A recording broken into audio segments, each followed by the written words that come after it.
Hello दोस्तों, welcome to super पाठशाला। आज हम विषय हिंदी के काव्य सौंदर्य के तत्व जो 6 नंबर का क्वेश्चन आते हैं, दो नंबर में। 2 नंबर में आते हैं रस, 2 नंबर में आते हैं छंद और 2 नंबर में आते हैं अलंकार। तो हम उस पे बात करेंगे आज रस पे कि क्या क्या इम्पोर्टेंट है रस में। इसके लिए मैं रस की आज बात करूँगा। तो रस में कौन कौन से रस इम्पोर्टेंट हैं, तो देखो। पहले है हमारा श्रृंगार रस। श्रृंगार रस का स्थाई भाव बिल्कुल ऐसे ही लिखोगे तो आपको पूरा नंबर मिलेगा। स्थाई भाव रीति, परिभाषा नायक और नायिका के मन में संस्कार रूप में स्थित रीति या प्रेम जब रस की अवस्था को पहुंचकर आस्वादन के योग्य हो जाता है तो वह श्रृंगार रस कहलाता है। श्रृंगार रस के दो भेद हैं। श्रृंगार रस के दो भेद हैं। कौन कौन से भेद हैं, अब उन्हें देखो। नंबर 1 में संयोग श्रृंगार। संयोग श्रृंगार में है संयोग काल में नायक और नायिका की पारस्परिक रीति को संयोग श्रृंगार कहा जाता है। तो ये हो गई हमारी संयोग श्रृंगार की डेफिनेशन। पर क्वेश्चन में जो पूछा जाता है वो ये पूछा जाता है कि श्रृंगार रस की परिभाषा उदाहरण सहित और इसका स्थायी भाव। और ये हो गया हमारा संयोग श्रृंगार। तो इसका उदाहरण होता है मेरे तो गिरधर गोपाल दूसरों न कोई, जाके सिर पर मोर मुकुट मेरा पति सोई। ये इसका संयोग श्रृंगार का उदाहरण है। अब संयोग श्रृंगार पहला हो गया। अब दूसरे में वियोग श्रृंगार।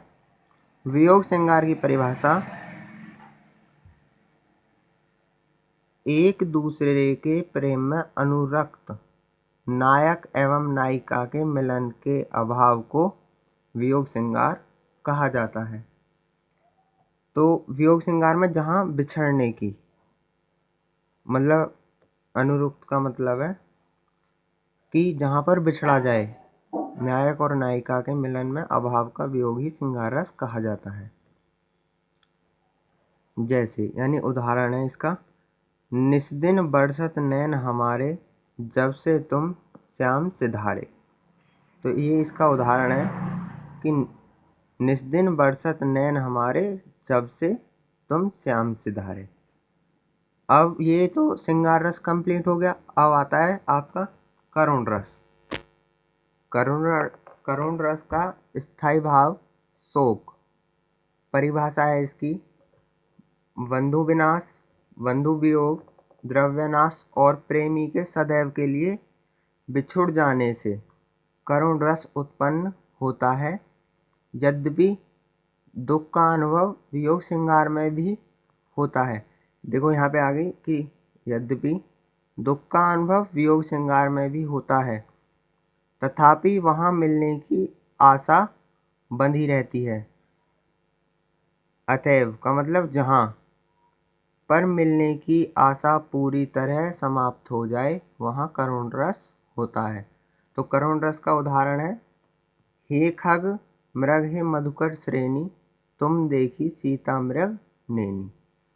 तो ये हो गया इसका उदाहरण। अब ये जो मैं आपको बता रहा हूँ ये बहुत इम्पोर्टेंट है, बस आप इनको याद कर लेना, आपके नंबर पक्के इसी हिसाब से लिखोगे तो। अब आता है तीसरे पे हास्य रस। तीसरा नंबर हास्य रस का है।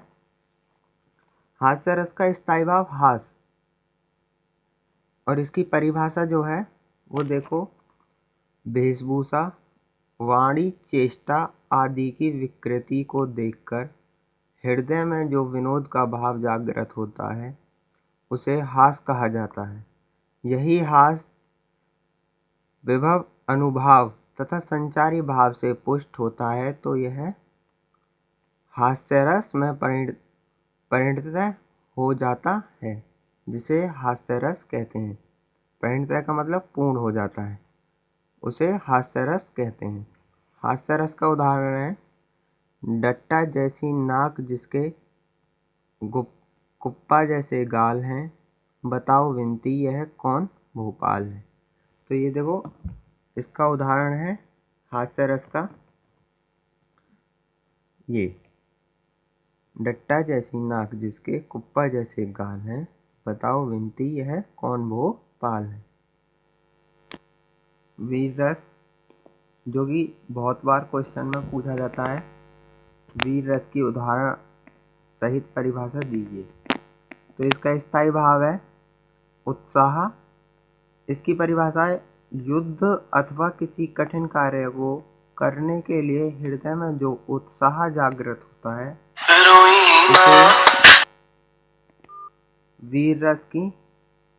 उससे वीर रस की निष्पत्ति होती है।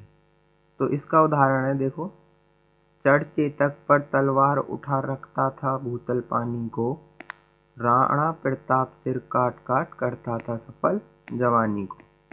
ये इसका उदाहरण है वीर रस का। अब हमारा जो लास्ट रस है वो है 5। मैं 5 ही रस बताऊंगा और यही 12th क्लास के लिए बहुत इम्पोर्टेंट है। रौद्र रस, रौद्र रस है। वीडियो अच्छी लगी हो तो लाइक करते रहना। स्थायी भाव इसका क्रोध है। इसकी परिभाषा जहां विपक्ष द्वारा किए गए अपमान अथवा अपने गुरुजनों आदि की निंदा आदि से क्रोध उत्पन्न होता है, वहां रौद्र रस होता है। जैसे इसका उदाहरण है उस काल मोर क्रोध के तन कांपने उनका लगा, मानो हवा के जोर से सोता हुआ सागर जगा। तो इस प्रकार से मैंने आपके सारे रस कंप्लीट करा दिए हैं जो बोर्ड एग्जाम में अक्सर पूछे जाते हैं। वीडियो अच्छी लगी हो तो लाइक करें, ज़्यादा से ज़्यादा अपने दोस्तों को शेयर करें, चैनल को सब्सक्राइब करें।